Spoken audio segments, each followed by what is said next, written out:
والمسلمات والمؤمنين والمؤمنات شيء لله لهم الفاتحة.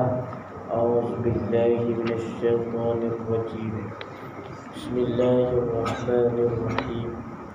الحمد لله رب العالمين الرحمن الرحيم مالك يوم الدين إياك نعبد وإياك نستعين اهدنا الصراط المستقيم صراط الذين أنعمت عليهم غير المغضوب عليهم ولا الضالين آمين. بسم الله الرحمن الرحيم. السلام عليكم ورحمة الله تعالى وبركاته.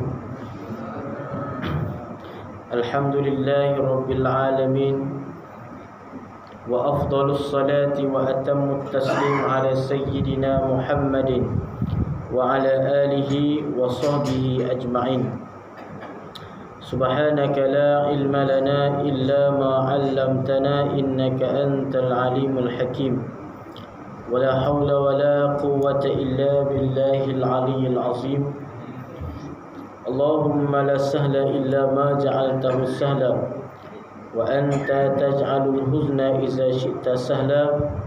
رب اشرح لي صدري ويسر لي أمري واحلل عقدة من لساني يفقهوا قولي. أما بعد. Alhamdulillah, pertama dan selamanya marilah kita panjatkan puji dan syukur kita kepada Allah Subhanahu wa taala, yang mana dengan limpah dan kurnia daripada Allah Subhanahu wa taala masih lagi memberi kesempatan untuk kita bertemu di malam yang mulia ini. Kita berada di dalam sesi perkongsian ilmu, bacaan kitab kita. Seterusnya tidak lupa kita panjatkan selawat dan salam ke atas junjungan besar Nabi kita Muhammad sallallahu alaihi wasallam. Yang saya hormati Tuan Pengerusi Barisan Imam, Tuan Bilal, Tuan Siap dan seluruh ahli jawatan kuasa masjid. Seterusnya muslimin, muslimat, hadirin dan hadirat, mukminin dan mukminat, ibu-ibu, ayah-ayah yang dirahmati Allah Subhanahu wa taala sekalian. Hadirin yang dirahmati Allah Subhanahu wa taala, insyaallah kita sambung bacaan kitab Hidayatus Salikin. Kita sambung pada muka surah yang ke-6. Bismillahirrahmanirrahim. Qala musannif rahimahullahu taala wa nafa'ana bi'ulumihi wa bi'ulumi masyayikhina fid darain amin. Wa in kanat niyyatuka wa qasduka bainaka wa bainallahi ta'ala min talabil ilmi al-hidayata duna mujarradir riwayah fa abshir fa innal malaikata tabsutu laka ajnihatiha idza masyaita wa hitanul bahri tastaghfiru laka iza sa'aita. Artinya, dan jikalau ada niatmu dan qasadmu antaramu dan antara Allah Ta'ala daripada menuntut ilmu itu akan dapat hidayah, tiada semata-mata riwayat, maka suka olehmu kerana bahawasanya malaikat itu menghamparkan ia bagimu akan sayapnya apabila engkau berjalan, dan segala ikan laut itu memohonkan ampun bagimu kepada Allah Ta'ala apabila engkau berpergian dalam menuntut ilmu itu. Jadi hadirin berkata Allah Subhanahu wa taala, kita masih lagi menyebutkan membincangkan ataupun musannif pengarang kitab kita masih lagi membincangkan tentang niat yang betul ketika menuntut ilmu ataupun niat yang elok. Betapa pentingnya seorang yang menuntut ilmu itu kena mempunyai niat yang bagus, kena mempunyai niat yang elok ketika mana dia pergi untuk menuntut ilmu Allah Subhanahu wa taala, supaya ilmu yang dia dapatkan tersebut dapat memberi manfaat kepadanya, dan supaya ilmu yang dia dapat itu ilmu yang mana dapat menjadi pahala jariahnya di akhirat kelak, dan ilmu itu tidak membinasakan dirinya. Maka kata musannif rahimahullah ta'ala, wa in kana niyatuka wa qasduka bainaka wa bainallahi ta'ala min talabil ilmi al-hidayah duna riwayah. Jikalau ada niatmu dan qasadmu, niat dan tujuan seorang yang menuntut ilmu itu akan untuk mendapat hidayah, bukan hanya semata-mata riwayah, fa'abshir, maka hendaklah kamu rasa gembira. Fa innal malaikata, sesungguhnya malaikat, tabsutul ka ajnihatiha idza masyaita, malaikat Allah Subhanahu wa taala merendahkan bagi engkau akan sayapnya. Jadi seorang yang menuntut ilmu, kalau kata niat dia menuntut ilmu itu semata-mata nak mencari hidayah, semata-mata nak mencari petunjuk jalan menuju kepada Allah Subhanahu wa taala, bukan hanya dia menuntut ilmu semata-mata dia nak menghafal apa yang didengar daripada ilmu tersebut. Ini penting, sebab hasil daripada seorang itu menuntut ilmu, kalau kata niat dia itu tidak elok, ataupun niatnya itu selain daripada mencari hidayah ataupun petunjuk ataupun redha daripada Allah Subhanahu wa taala, maka seseorang itu telah terjatuh ke dalam sebuah lembah kebinasaan. Sebab tu kita tengok Imam Al-Ghazali kata dalam kitab Bidayatul Hidayah, barang siapa yang menuntut ilmu bukan kerana ataupun limujarradir riwayah, hanya semata-mata nak tahu ilmu sahaja, maksudnya dia nak hafal ilmu, kemudian dia nak ilmu tersebut, bahkan dia nak dengan adanya ilmu itu dia nak pangkat misalnya, ataupun dengan adanya ilmu dia nak harta benda dunia misalnya, dengan ada ilmu dia nak pentakziman, pengagungan daripada orang-orang dan sebagainya. Dia menuntut ilmu kerana nak semata-mata kepada habuan yang didapatkan di dalam negeri dunia sahaja, maka kata Imam Ghazali apa? Fa anta sa'in fi hadmi dinika. Maka kamu waktu tu, wahai orang yang menuntut ilmu kerana semata-mata riwayah, yakni semata-mata dia hafal ilmu saja, kemudian dia nak dengan adanya ilmu itu dia mencari habuan dunia, maka kata Imam Al-Ghazali rahimahullahu ta'ala, fa anta sa'in fi hadmi dinika, maka engkau pada waktu itu telah membinasakan diri kamu, telah membinasakan agama kamu sendiri. Sebab apa? Dengan ilmu dia nak kepada harta benda dunia. Bukan dia menuntut ilmu kata nak redha Allah Subhanahu Wa Taala, tak. Bukan dia menuntut ilmu kerana dia nak dia nak taqarrub pada Allah Subhanahu Wa Taala. Dengan adanya ilmu tu lagilah dia rasa dekat, lagilah dia rasa adanya kuasa Allah Subhanahu Wa Taala, agungnya, hebatnya Allah Subhanahu Wa Taala, hingga kan kita ini tidak ada apa-apa nak dibandingkan dengan keagungan Allah Subhanahu Wa Taala. Bukan. Dia menuntut ilmu bukan nak yang tu. Kan dia tengok bila orang ada ilmu ni, bahkan ahli ilmu seperti alim ulama, kehidupan mereka dunia disanjung oleh orang, disanjung oleh manusia, oleh masyarakat, menjadi satu tempat yang mulia di dalam masyarakat dan sebagainya. Dia nak yang tu. Dia kata aku nak tiru juga. Tengok tok guru sekian-sekian, tengok syekh sipulan-sipulan, orang takzimkan dia kan.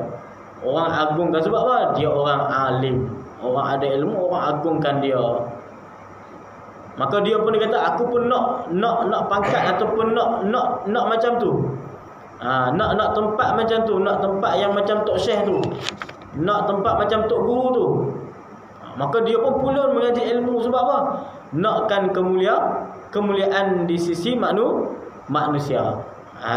Dia nak kemuliaan di sisi manusia, bukan dia nak kemuliaan ataupun keredaan daripada Allah Subhanahu wa taala. Maka untuk orang itu dia menuntut ilmu itu sebenarnya dia dalam tidak sedar dia telah membinasakan agamanya sendiri. Kan? Itu berapa banyak. Kenapa Imam Ghazali kata itu? Sebab ada segelintir golongan manusia yang menuntut ilmu sebab dia nak kepada habuan dunia. Ada segelintir orang yang menuntut ilmu kerana nak disanjung oleh orang, kerana nak dipandang mulia oleh orang. Maka akhirnya apa? Dia akan jatuh ke dalam lembah kebinasaan dan dimurka oleh Allah Subhanahu wa taala. Bahkan golongan ini yang disebut oleh baginda Nabi SAW sebagai Dajjal. Nabi kata Dajjal tu. Nabi kata Dajjal. Dajjal ni sebab orang alim, orang ada ilmu, digelarkan dengan dia itu ulama su. Orang alim, orang ada ilmu, tapi dia mempergunakan ilmunya tersebut untuk semata-mata nak cari harta benda dunia. Nabi kata ana min ghairi dajjal wa akhwafu alaikum min ad-dajjal. Qalu ma huwa dajjal ya Rasulullah? Sahabat tanya, siapa itu dajjal wahai Rasulullah yang kamu kata aku bukan dajjal? Aku takut kepada kamu daripada golongan dajjal ini. Maka sahabat tanya, siapa mereka wahai Rasulullah? Qala, kata Nabi sallallahu alaihi wasallam, ulama su. Mereka adalah orang alim, orang yang ada ilmu, tapi mereka itu mempunyai kejahatan di dalam ilmu, di dalam diri mereka. Sebab apa? Mereka gunakan ilmu mereka itu bukan untuk mengajar manusia, bukan untuk mencari redha Allah Subhanahu wa taala, bukan untuk mencari pahala di akhirat, tapi semata-mata kerana ilmu mereka itu guna untuk habuan dunia semata-mata. Dia bukan tak boleh guna habuan dunia kan. Itu mengajar manusia kan habuan dunia juga. Ada orang datang minta belajar habuan dunia. Dia mengajar di sekolah misalnya, dia orang alim, dia buka sekolah, dia buka pondok dan sebagainya. Mengajar, ada orang datang, Tok Guru ni ada wang zakat nak bagi. Itu kan bahagian yang tawakuf daripada muamalah dunia juga. Bukan maksud itu. Maksudnya waktu dia mula menuntut ilmu tu semata-mata nak kepada dunia dia. Adapun benda yang lalu selepas daripada tu kan, adapun benda yang Allah Taala hibah, Allah Taala mahu, Allah Taala bagikan selepas daripada dia dapat kedudukan ataupun menjadi orang yang sudah berilmu, Allah Taala campakkan dia itu ke tempat yang tersebut, maka itu adalah sebahagian daripada rahmat ataupun pemberian Allah Subhanahu wa taala. Tapi asal dia menuntut ilmu tu bukan dia nak tu. Bukan dia nak kekayaan menuntut ilmu, bukan dia nak harta benda dunia, bukan dia nak pangkat dan sebagainya. Tapi benda itu akan datang setelah daripada itu lain, lain cerita. Tapi kalau orang yang menuntut ilmu dia cari dunia, maka dunialah yang dia dapat. Baik. Jadi kalau kata pengarang kitab, barang siapa yang menuntut ilmu kerana nak semata-mata mencari hidayah, mencari redha Allah Subhanahu wa taala, maka hendaklah dia berasa gembira. Kenapa rasa gembira? Kerana fa innal malaikah tabsutu laka ajnihatiha. Sesungguhnya malaikat merendah-rendahkan sayapnya kerana mentakzimkan ataupun mengagungkan dan menghormati bagi orang yang menuntut ilmu tersebut. Kan? Jadi kita dalam perjalanan ataupun duduk di dalam majlis ilmu, maka malaikat tu akan merendahkan sayap dia. Kan? Malaikat merendahkan sayap. Kita tak nampaklah ni, kita duduk dalam majlis ilmu, tak nampaklah malaikat duk rendahkan sayap, kan? Kalau kata ada nampak malaikat rendah sayap, kita buat lari habis dah. Nampak malaikat lah rendah sayap, pakai lari habis. Besar mana sayap dia tu? Bahkan mungkin tak muat di masjid kita ni. Bahkan di kampung kita pun mungkin tak muat malaikatnya. tapi ada malaikat yang merendahkan sayapnya, sabit daripada hadis Nabi sallallahu alaihi wasallam. Tu. Jadi hendaklah gembira kalau kata kita menuntut ilmu. Seorang yang menuntut ilmu kerana nak mencari hidayah Allah Subhanahu wa taala, yakni dengan dia mengaji ilmu, dia dapat tahu satu hadis Nabi SAW. Sebelum ni dia tak pernah dengar pun hadis Nabi tu kan. Bila dia datang majlis ilmu, rupanya ada hadis Nabi cerita bab ni. Maka dia nak reda, betul-betul nak tahu, nak mencari hidayah Allah Subhanahu wa taala, betul-betul ikhlas nak ilmu tersebut. Maka para malaikat akan merendahkan sayap. Dia nak tahu bab hukum fiqh misalnya, dia pergi menuntut ilmu, datangnya ke majlis ilmu, kemudian dia dapat ilmu mengenai hukum hakam, mengenai sembahyang dia, hukum hakam mengenai taharah dia, bersuci dia, hukum hakam mengenai puasanya, hukum hakam mengenai ibadah zakatnya, hukum hakam mengenai ibadah hajinya dan sebagainya. Maka dia sebelum dia tak tahu, kemudian dia datang majlis ilmu, dia dapat ilmu tersebut, yang dia balik, dia boleh beramal, dia boleh sebar kepada ahli keluarganya yang lain. Maka hendak dia gembira. Sebab apa?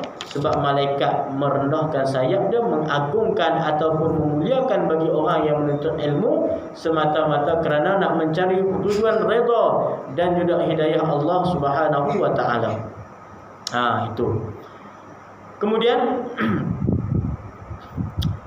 dan apabila engkau berjalan, segala ikan laut itu memohon akan ampun bagimu kepada Allah apabila engkau berjalan di dalam menuntut ilmu tersebut.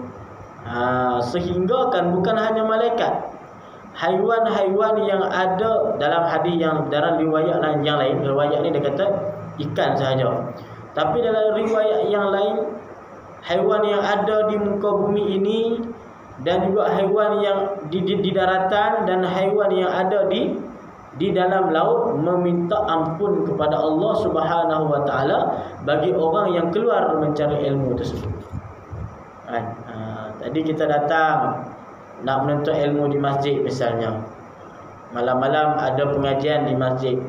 Kita datang nak menuntut ilmu di masjid, ataupun kita pergi menuntut ilmu ke satu tempat ilmu.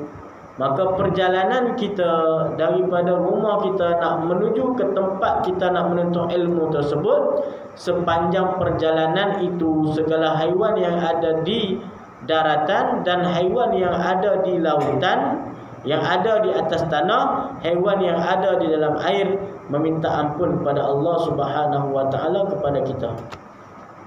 Yakni kepada orang yang menuntut ilmu yang betul-betul niatnya ikhlas kerana Allah Subhanahu wa taala tadi itu. Maka ni satu perkara, satu nikmat yang besar yang Allah Taala ganjarkan kepada talibul ilm, yang Allah Taala ganjarkan kepada penuntut ilmu ni. Haiwan-haiwan yang lain minta ampun kepada Allah Subhanahu wa taala. Dan ikan yang ada di lautan minta ampun. Ampunkan wahai ya Allah Subhanahu wa taala, ampunkan, engkau ampunkanlah dosa-dosa si fulan ni. Sebab apa? Dia ini orang yang rajin menuntut ilmu. Orang yang rajin menuntut ilmu. Bahkan orang yang keluar menuntut ilmu ni, dalam hadis Nabi kata dia itu orang yang keluar fi sabilillah. Orang yang keluar menuntut ilmu, dia itu seolah dah keluar pada jalan Allah. Orang itu dah keluar fi sabilillah. Man kharaja fi talabil ilmi fahuwa fi sabilillah hatta yarji'. Hatta yarji'. Barang siapa yang keluar menuntut ilmu, seorang yang keluar nak pergi menuntut ilmu, fahuwa fi sabilillah kata Nabi, maka dia sudah berada di jalan Allah Taala hatta yarji'a, sampailah dia kembali. Kalau kata dia pergi menuntut ilmu satu tempat, sampai dia balik, pahalanya dikirakan seperti orang yang fi sabilillah. Itu besar ganjaran pahala tuan-tuan, bagi orang yang menuntut ilmu Allah Subhanahu wa taala. Baik, sama sikit.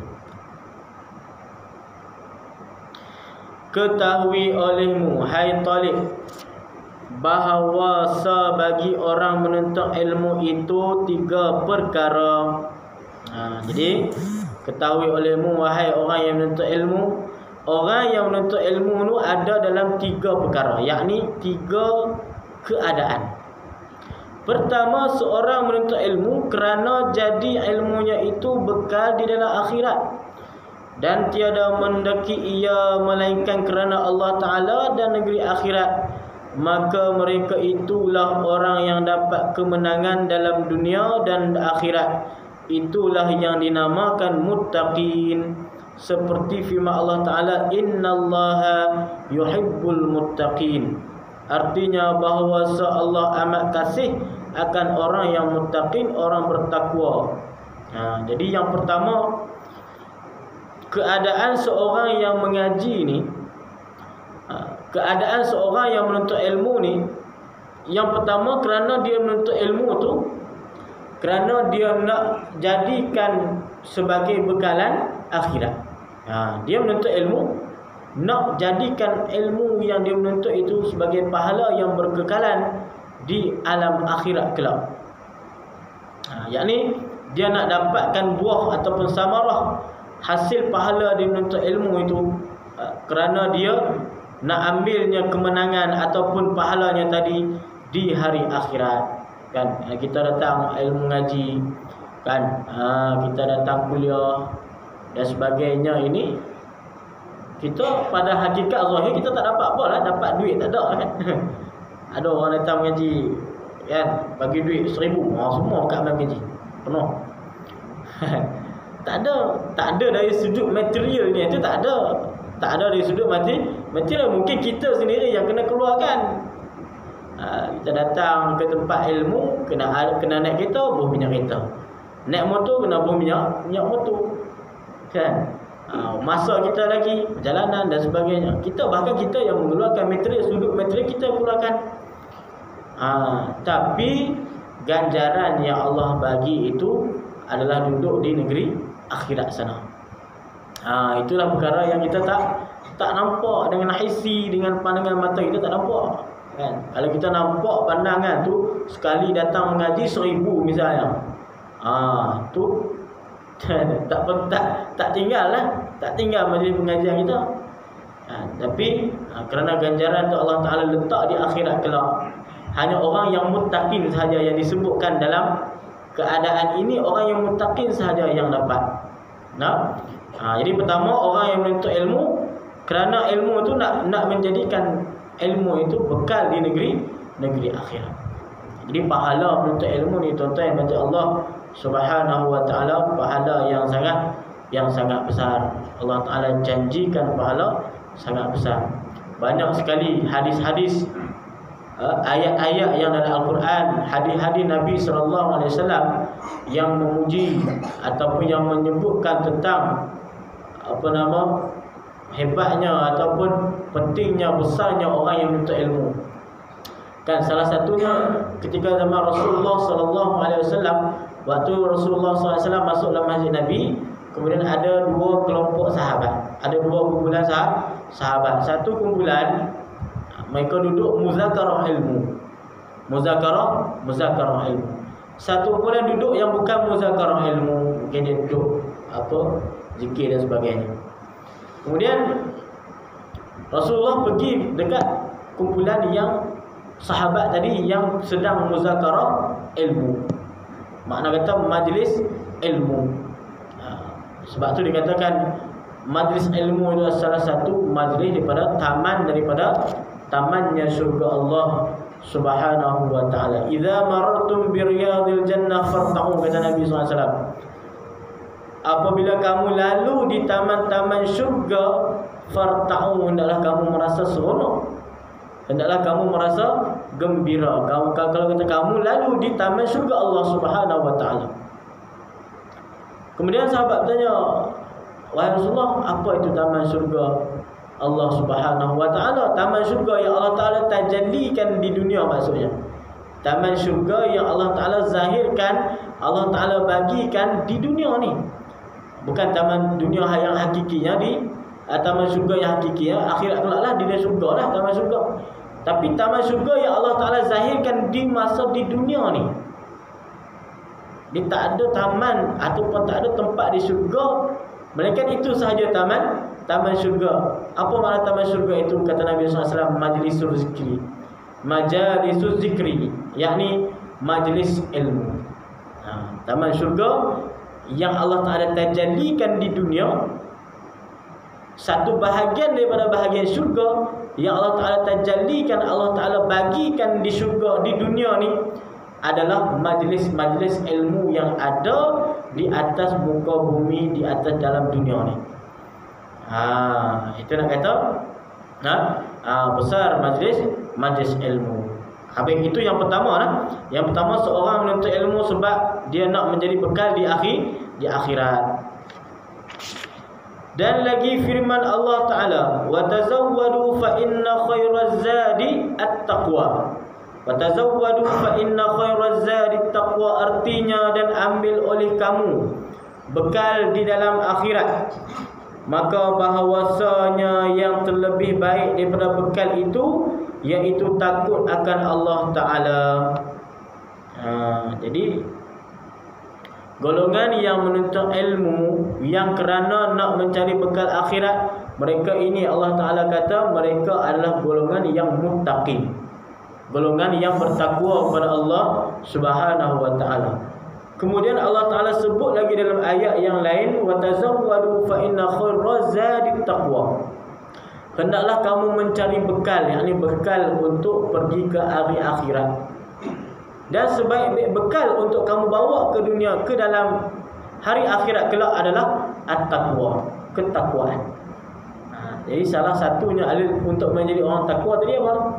Orang yang sentiasa menuntut ilmu, orang yang mengaji agama, orang yang menuntut ilmu, mengenal Allah, mengenal hukum hakam, mengenal Nabi SAW. Kemudian mereka digelarkan orang muttaqin. Dan orang muttaqin bertakwa itulah bekal yang paling baik untuk pergi ke hari akhirat.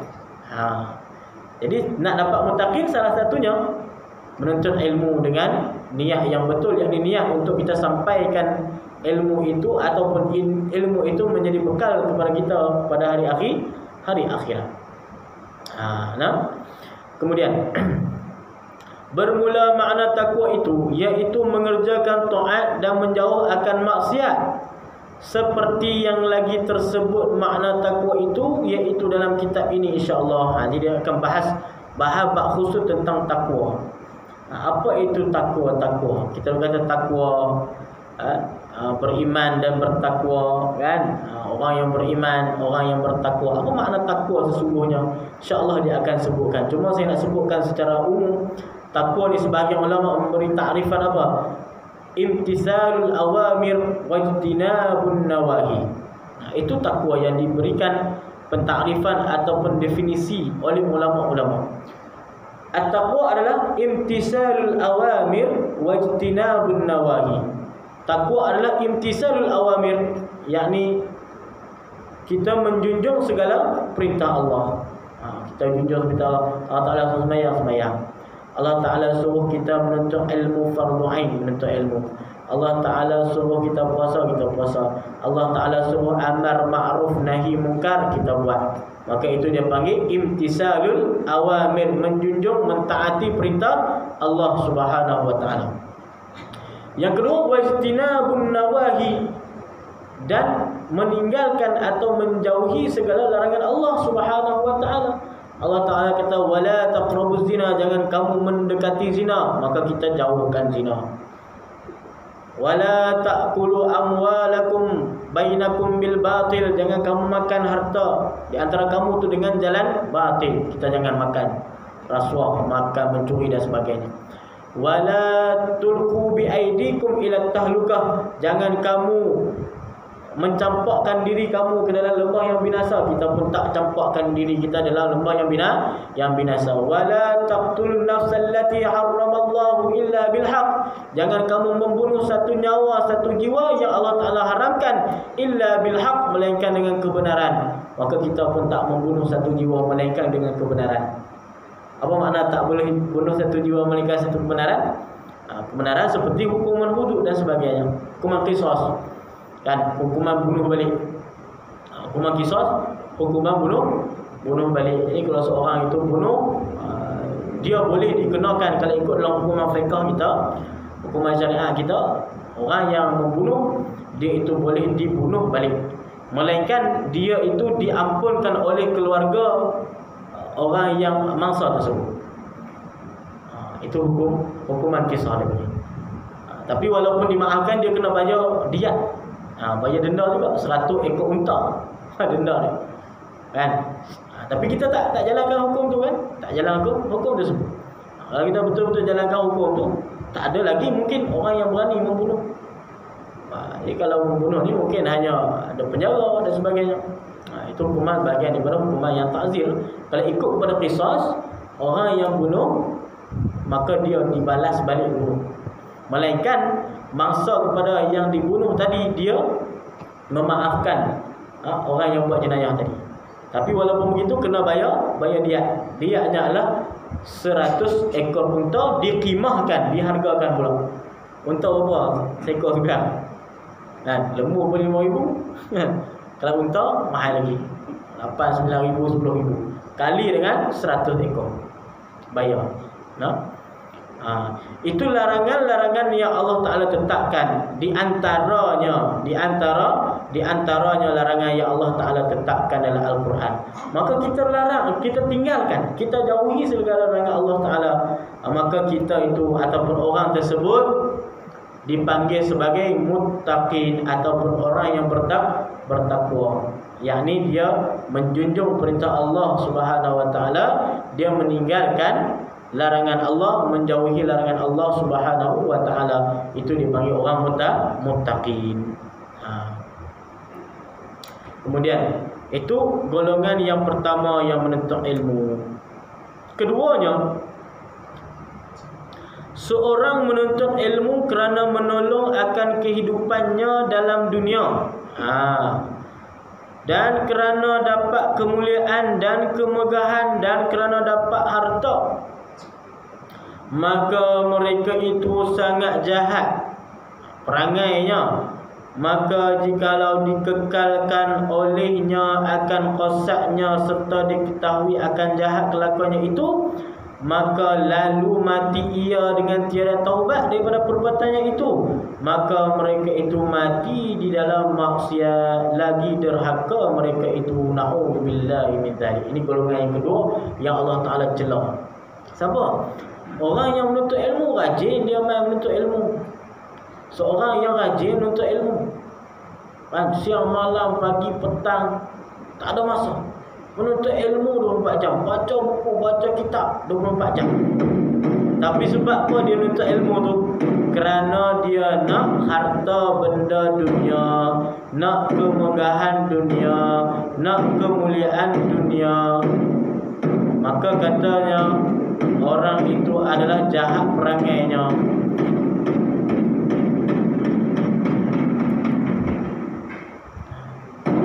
Azan dulu kita sama sikit ni, habis yang kedua tu.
Baik, jadi golongan yang kedua yang disebutkan orang yang menuntut ilmu ini adalah kerana dia nak kemegahan, yakni kerana dia nak dapat harta benda dunia.